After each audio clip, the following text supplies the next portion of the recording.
It's the most wonderful time of the year. No, I'm not talking about the holidays. It's NFL playoff action. And Wild Card Weekend in the NFL did not disappoint. Drama with a capital D in the Big D on Sunday to kick us off here. The Cowboys pulled out a win over the Lions 24-20, but not without a controversy. With the Lions up 20-17 midway through the fourth and driving, Anthony Hitchens called for pass interference on a third down pass to Brandon Pettigrew, the Lions tight end.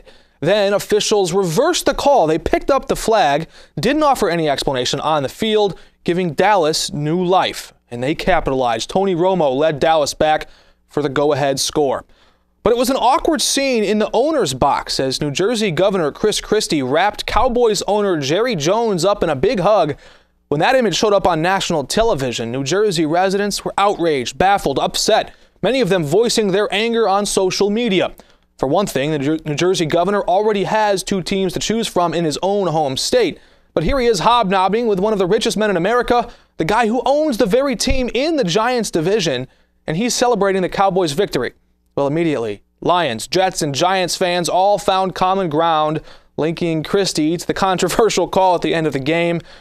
However ridiculous that may sound, of course, Christie has been the one linked to federal indictment. He could face charges still for abusing his power in the George Washington Bridge scandal, and he's still scrambling to clear his name from a separate bribery accusation from the mayor of Hoboken. So take all that, pair it with this picture from earlier this year.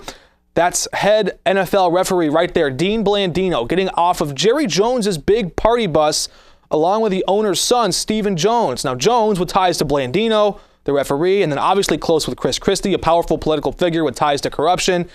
Combine all of that with a very questionable call late in the game, highly criticized by many NFL referees, former referees. Well, that's all you need for a big cloud of suspicion hovering over Dallas. Either way, the Cowboys survive and move on to face the Packers. The last time Dallas traveled to Green Bay for a playoff game was 1967, of course, the historic Ice Bowl, and this time around it might not be much warmer in Green Bay. Around the rest of the league, the Denver Broncos and Peyton Manning will face off against his former team, the Colts, after Indy stomped the Bengals 26-10. Cincinnati still hasn't won a playoff game since 1991. And in other news, instead of playing in the Super Bowl with home field advantage, the Arizona Cardinals are heading home instead. Their season comes to an end after a 27-16 loss to the Panthers. Carolina trailed at halftime but scored 14 points in about 90 seconds to take a dominating lead. And if you thought Panthers head coach Ron Rivera was on fire at halftime, pardon the expression, you should have seen him Sunday night. And this is no joke.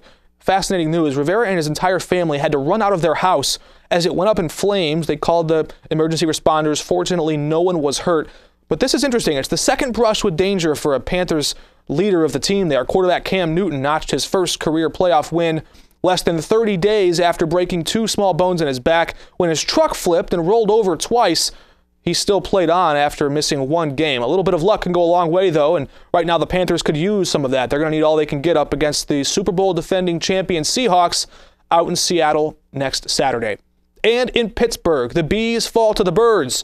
Joe Flacco and the Ravens outlast their AFC North rivals, marking their first playoff win in Pittsburgh. The Ravens will advance to face the top-seeded Patriots in Foxborough, and that will take place next week. Of course, John Harbaugh with an outstanding playoff record, 10-4 in his career. They have never lost an opening game in the opening round of the playoffs under John Harbaugh. By the way, his Ravens are 2-1 against the Patriots in the playoffs so far in Foxborough, but this time around, Brady's bunch will have the help of Rob Gronkowski and Darrelle Revis.